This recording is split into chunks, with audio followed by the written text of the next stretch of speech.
सर्वे भद्राणि पश्यन्तु मा कश्चित् दुःखभाग् भवेत्। এদিকে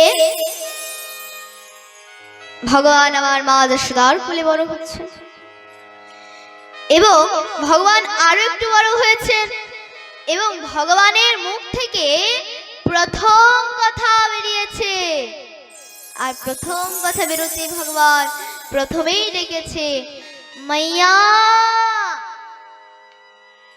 এই ডাক শুনে মা যশোদা পাগলিনীর মতো ছুটতে ছুটতে চলে আসছে এবং কানার কাছে এসে বলে, আরে কানা কানা, কি বললি আরেকবার বল। মাইয়া। এই ডাক শুনে মা যশোদা সমস্ত গোপীদেরকে এবং সখীদেরকে ডাকছে, আরে শোন শোন, দেখ আজ আমার লাল্লার মুখ থেকে প্রথম কথা বেরিয়েছে আর প্রথম কথা বেরোতেই আমাকে মাইয়া বলে ডেকেছে। সখীরা তো খুবই খুশি হলো। এই খবর যখন নন্দ বাবার কাছে গেল, নন্দ বাবাও খুব খুশি হলেন এবং সেদিন নন্দলয়ে উৎসব পালন হলো।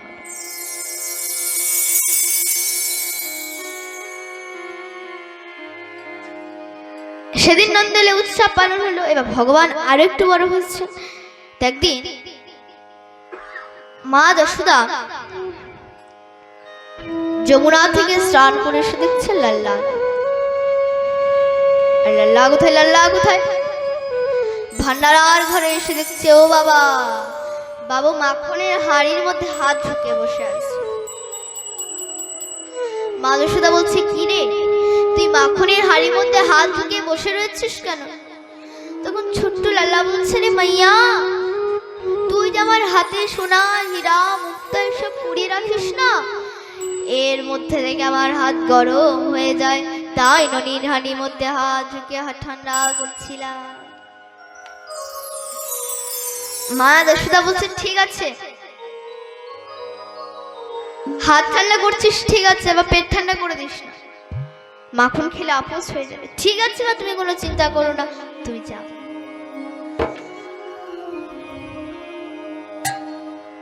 এভাবে আবার মা যশোদা পরের দিন যমুনা থেকে স্নান করে এসে দেখছে লাল্লা নেই।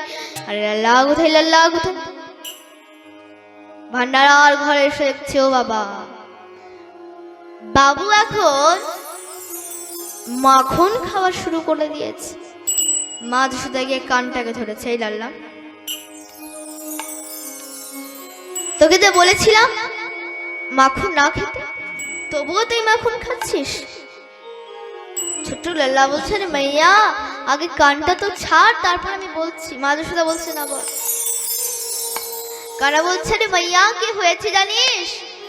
আমি যখন সকালে ঘুরতে ঘুরতে ভান্ডারার ঘরে এসে দেখলাম যে ননির হাড়ির মধ্যে পিঁপড়া লেগে গেছে। তাই মনে মনে ভাবলাম যে আমিও তো ঘরের মালিক, আমার হাতে তো কোনো কাজ নেই, তো আমি বরং বসে বসে পিঁপড়ে গুলোই বেছে নিই। ওই পিঁপড়ে বাঁচতে গিয়ে আমার হাতের মধ্যে ননি লেগে গেছে। মা যশোদা বলছে, আচ্ছা ঠিক আছে, হাতে নয় লেগেছে ঠিক আছে, কিন্তু মুখে কি করে লাগলো? ছোট্ট কানা বলছে, মাইয়া, কি হয়েছে জানিস? ওই ছোট পিঁপড়ার মধ্যে একটা বড় পিঁপড়া হাতে উঠতে উঠতে উঠতে উঠতে উঠতে উঠতে আমার মুখে চলে এসেছে। ওটাকে সরাতে গিয়ে আমার মুখের মধ্যে ননি লেগে গেছে। মা যশোদা তিনি মুখের মধ্যে আলিঙ্গন করলেন, কানা, তোর জন্য এত 56 ব্যঞ্জন রন্ধন করি, এগুলো কি তোর ভালো লাগে না? সকল সময় ননির মধ্যেই পড়ে থাকিস, মাখনের মধ্যেই পড়ে থাকে। ছোট্ট কানা বললেন, মাইয়া, তুই আমার জন্য যতই 56 ব্যঞ্জন রন্ধন করিস না কেন, তার মধ্যে থেকে আমার রুচি হয় না। আমার রুচি একমাত্র মাখনের মধ্যে হয়, ননির মধ্যে হয়।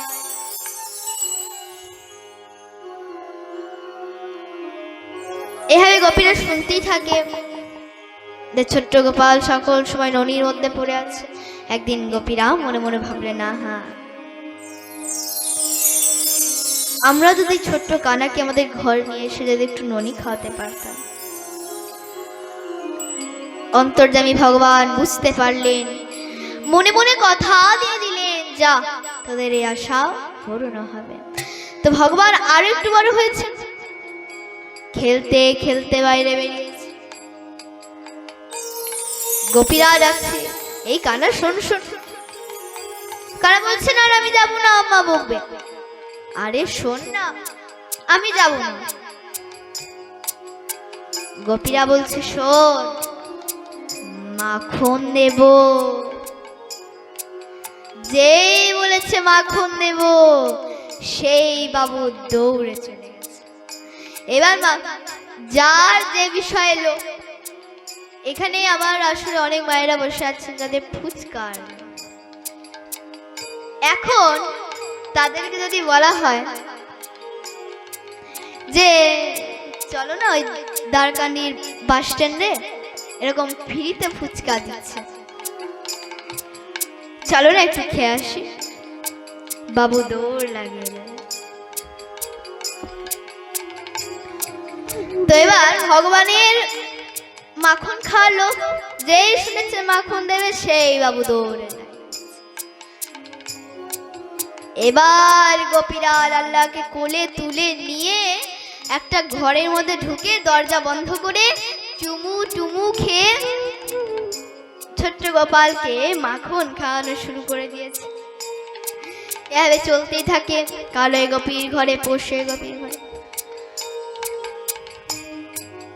এই দেখে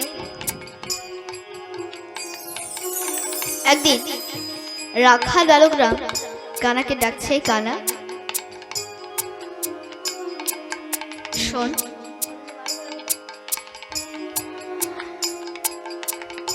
কি হয়েছে না, তুই সমস্ত গোপীদের বাড়িতে এর ওর ঘরে ননি খেয়ে খেয়ে বেড়াস, আর আমরা বেটা দেখতে থাকবো কেন? কি করতে হবে? আমাদেরকে। ঠিক আছে চল। সমস্ত একদম রাখাল বালকগণ মিলে এক গোপীর ঘরে গিয়ে উপস্থিত হয়েছে। গোপীকে ডাক দিয়েছে, গোপী দৌড় এসেছে। কি হয়েছে কানা? কিছু হয়েছে নাকি? এত জন মিলে এসেছিস, কার কি হয়েছে বল বল। ছোট্ট কানা বলছে, আরে গোপী তুই শান্ত হ, কারোর কিছু হয়নি। তাহলে কি হয়েছে? আমরা সবাই তোর ঘরে ননি খেতে এসেছি। গোপীর পুছারে, এত জন মিলে এসেছিস কেন? আমাকে খাস না, বন্ধুদেরকে খাবি না? কানা বলছে, আমাকে খাস না, বন্ধুদেরকে খাবি না? গোপীরা বলছে, আচ্ছা আমরা কি ঠেকা দিয়ে রেখেছি, চল এখান থেকে। যেই না বলেছে চল, সেই রাখাল বালকগণ তো খুব দুঃখিত হয়ে ফিরে গেলেন। এক বৃক্ষের নিচে বসে আছে এবং কানাই বলছে, কি হয়েছে রে?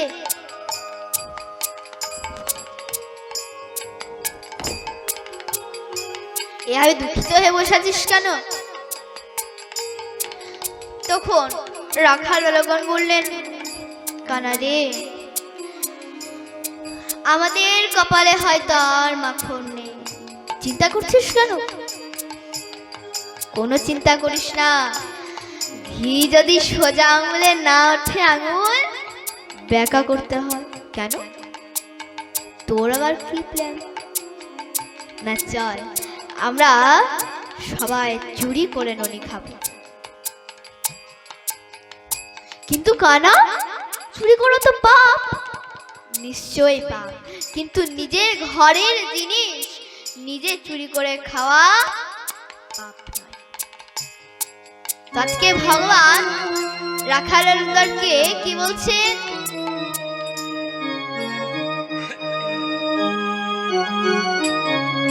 আমরা ননি খেতে যাই, আমরা ননি খেতে যাই, আমরা ননি খেতে যাই, আমরা ননি খেতে যাই, আমরা ননি খেতে যাই, আমরা ননি খেতে যাই। আমরা ননি খেতে যাই, আমরা ননি খেতে যাই।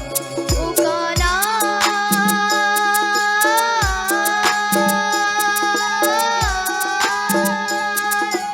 আয় আয় আয় আমরা ননি খেতে যাই, আমরা ননি খেতে যাই। ননি খেতে যাই, আমরা ননি খেতে যাই।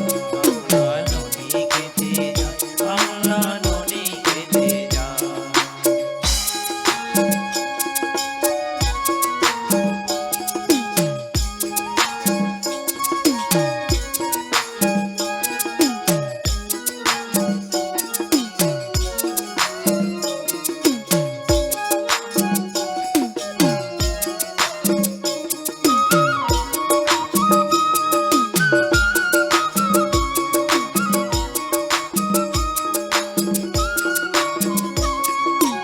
সব সখীদের ঘরে আমরা অন্ধকারে যাব।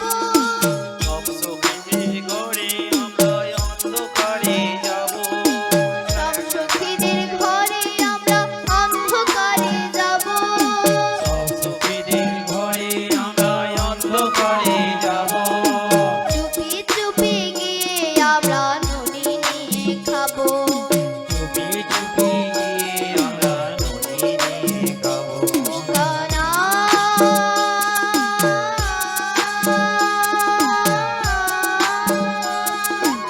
আয় আয় আয় আমরা ননি খেতে যাই, আমরা ননি খেতে যাই। আমরা ননি খেতে যাই, আমরা ননি খেতে যাই। আমরা ননি খেতে যাই, আমরা ননি খেতে যাই।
সবাই মিলে চুরি করে ননি খেয়েছে, হ্যাঁ চলতেই থাকে, কার এই গোপীর ঘরে পোষ এই গোপীর ঘরে।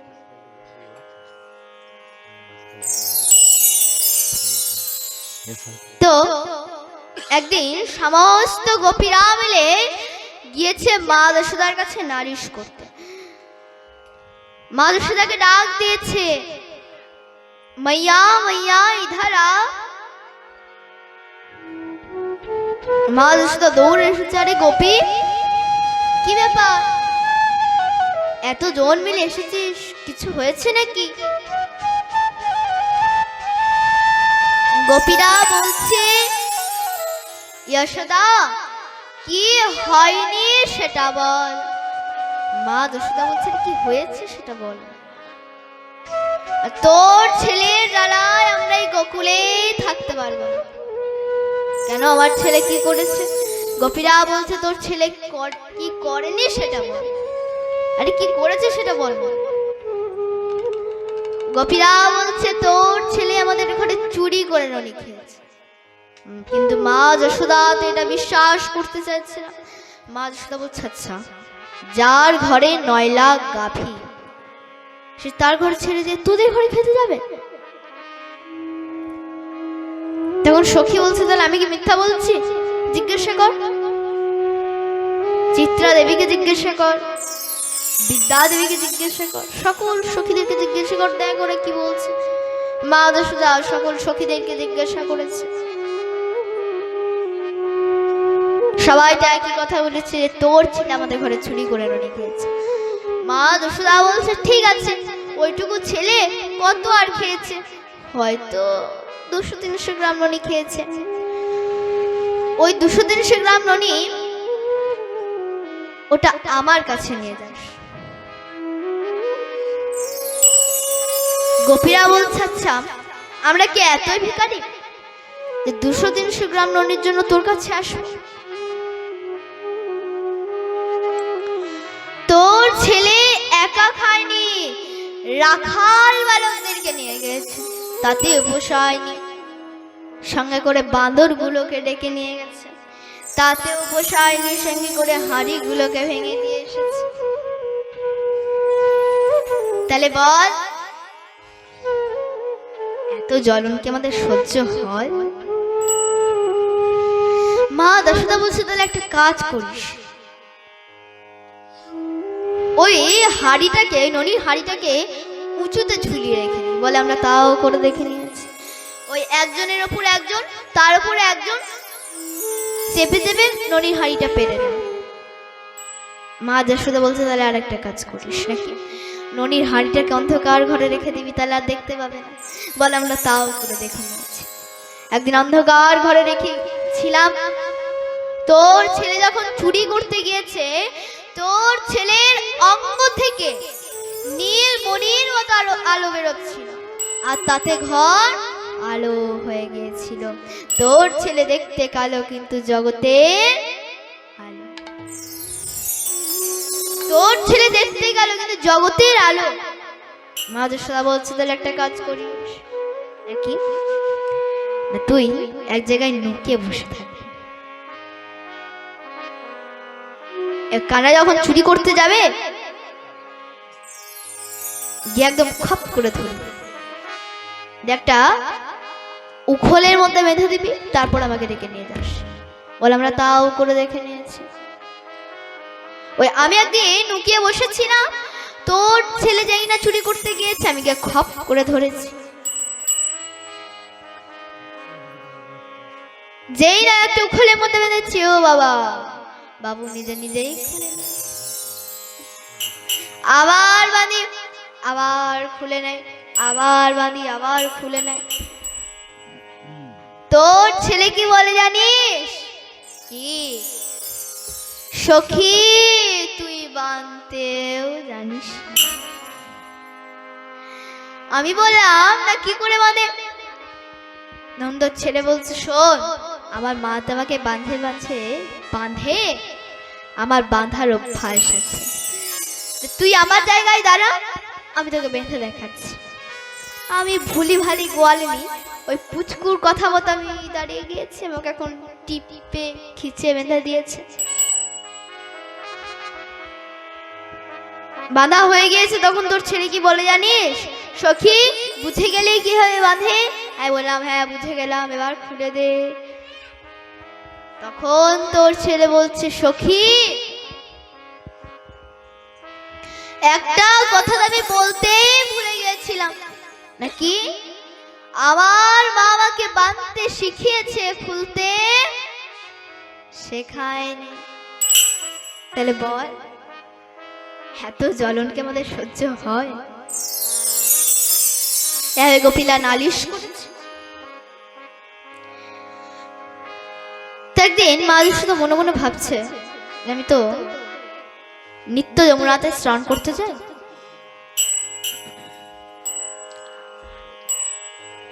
তো কানাইকে নিয়ে যায় কেন? কেননা ঘরে থাকলে এর ওর ঘরে চুরি করে ননি খেয়ে খেয়ে বেড়াবে। তখন গোপীরা আমার কাছে এসে নালিশ করবে, তখন আমাকেই কথা শুনতে হবে ওর জন্য।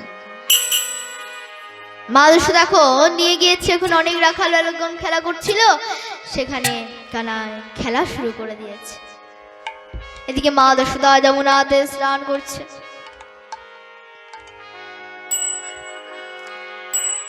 এদিকে ছোট্ট লাল্লা খেলছে। খেলতে খেলতে সেখানে পৃথিবী মাতা প্রকট হলেন এবং ভগবানকে বললেন, হে প্রভু, আমি খুবই খুশি হলাম যে আপনি আমার মুখে আপনার চরণ রেখেছেন, কিন্তু প্রভু আপনাকে দেবার মতো আমার যে আর কিছুই নেই আমার কাছে। ভগবান বললেন, হে মাতা, কেন আপনার কাছে কিছু নেই? এই যে মাটি, এই মাটি আমি নৈবেদ্য হিসাবে স্বীকার করব।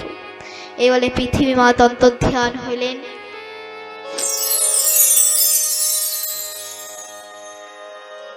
এবং ভগবান এদিকে খেলতে খেলতে তিনি একটা মাটির ঢেলাকে নিয়ে খাওয়া আরম্ভ করে দিয়েছে। রাখাল বালকগণ দেখতে একদম छूटते छूटते माँ यशोदार কাছে গিয়ে বলছে, মাইয়া মাইয়া तेरे लल्ला ने मिट्टी खाया है। माँ यशोदा দৌড়ে এসেছে, আরে লাল্লা তুই মাটি খেয়েছিস? চুট্টু কানে বলছে, না না মা, আমি মাটি খাইনি। ও আচ্ছা, তাহলে রাখাল বালক কি মিথ্যা বলবে? হাঁ কর। যেই না বলেছে হাঁ কর, সেই ভগবান হাঁ করতে পুরো ব্রহ্মাণ্ড ভগবান মা যশোদাকে দর্শন করলেন এবং দর্শন করতে মা যশোদা তিনি সেখানে মূর্ছিত হয়ে পড়ে গেলেন। সঙ্গে সঙ্গে ভগবান দেবী যোগ মায়াকে স্মরণ করে বললেন, হে মাতা,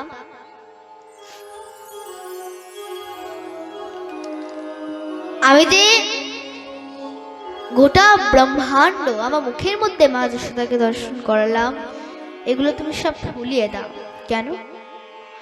মায়ের মধ্যে যদি ভগবত জ্ঞান হয়ে যায়, শাস্ত্রের জ্ঞান হয়ে যায়, তাহলে আমি আর বাৎসল্য রূপে আনন্দ করতে পারবো না।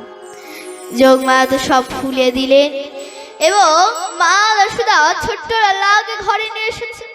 মনে মনে ভাবছে, ছেলেটাকে ননি খাওয়া ছাড়ালাম, তা মাটি খাওয়া শুরু করে দিল। আর ঘরে দাসীরা ননি বানায়, তো হয়তো ননির মধ্যে স্বাদ হয় না, তো আজকে আমি নিজের হাতের কারায়ের জন্য ননি তৈরি করব। মা যশোদা তিনি দধি মন্থন করছে, ছোট্ট গোপালের জন্য ননি বানাচ্ছে। এখানে শ্রী সুখদেব প্রভু খুব সুন্দর বর্ণনা করেছে।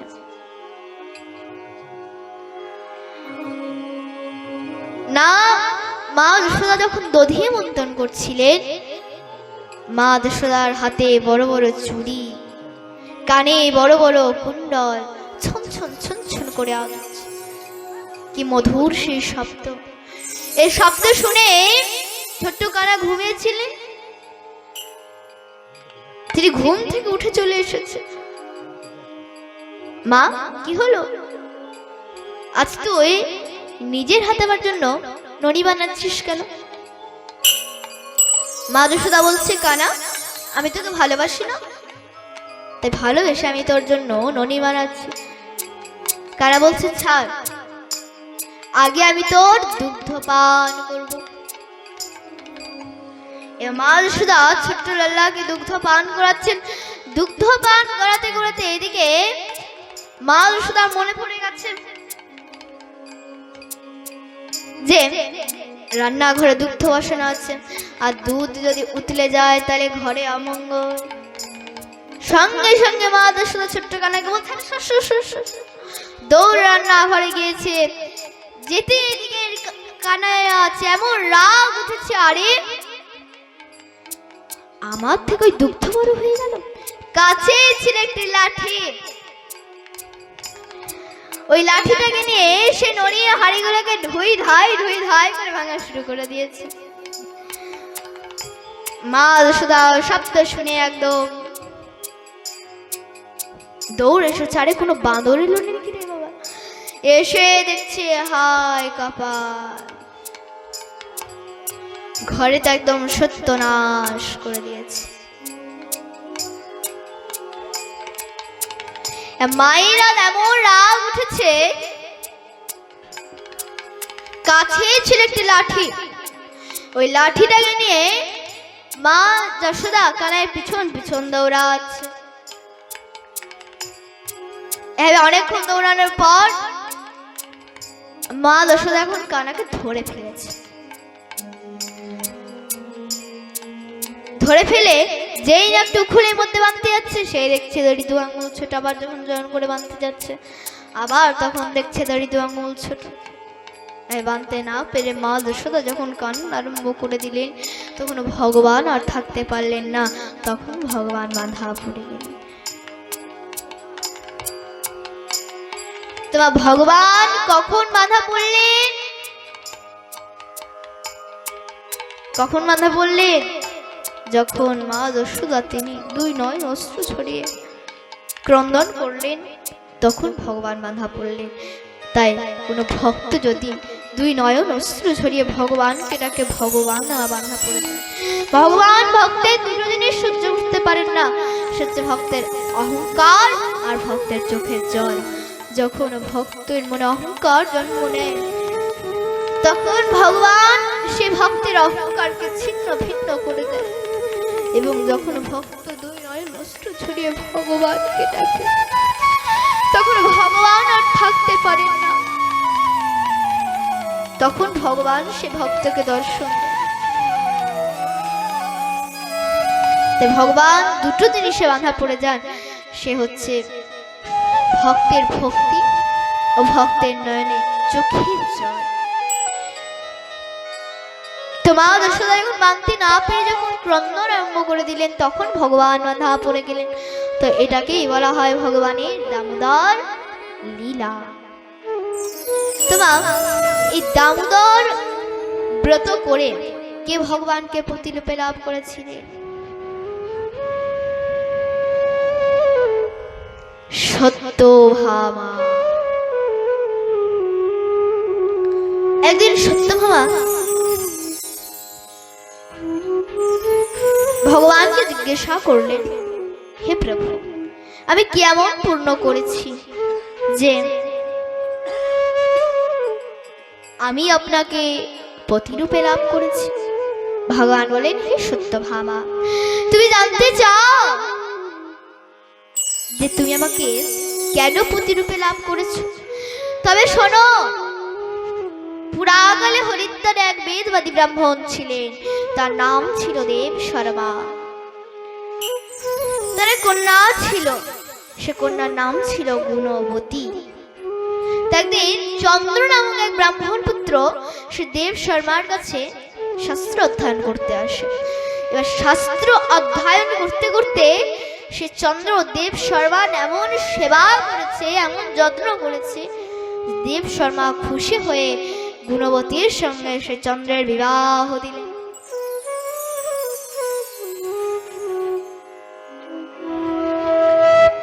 এবার এভাবে তাদের সংসার কাটতে থাকে।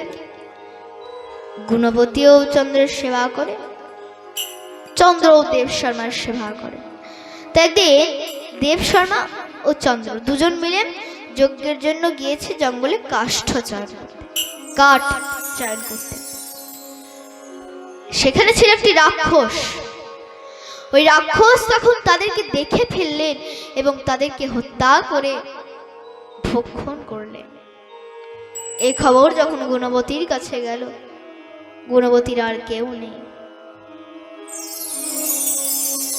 তখন গুণবতী তিনি পাগলিনীর মতো ঘুরতে লাগলেন এবং যমুনার তটে এসে দেখলেন ওখানে একজন ভাগবত পাঠক ভাগবত পাঠ করছিলেন। গুণবতী সে আসনে প্রণাম করে বসলেন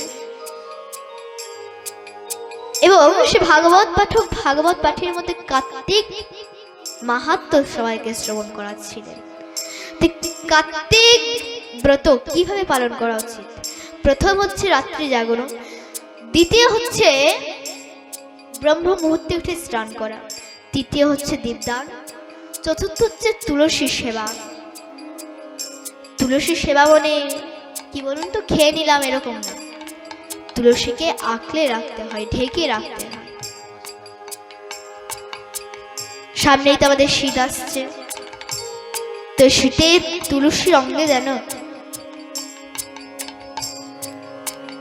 শিশির না পড়ে, যাতে কুয়াশা না পড়ে, তার জন্য কিছু ঢেকে রাখতে হয়। এভাবেই তুলসীকে আঁকলে রাখতে হয়। এবং পঞ্চম হচ্ছে অবিশ্ব ভক্ষণ। এভাবে গুণবতী সব ঠিকঠাক ভাবে পালন করলেন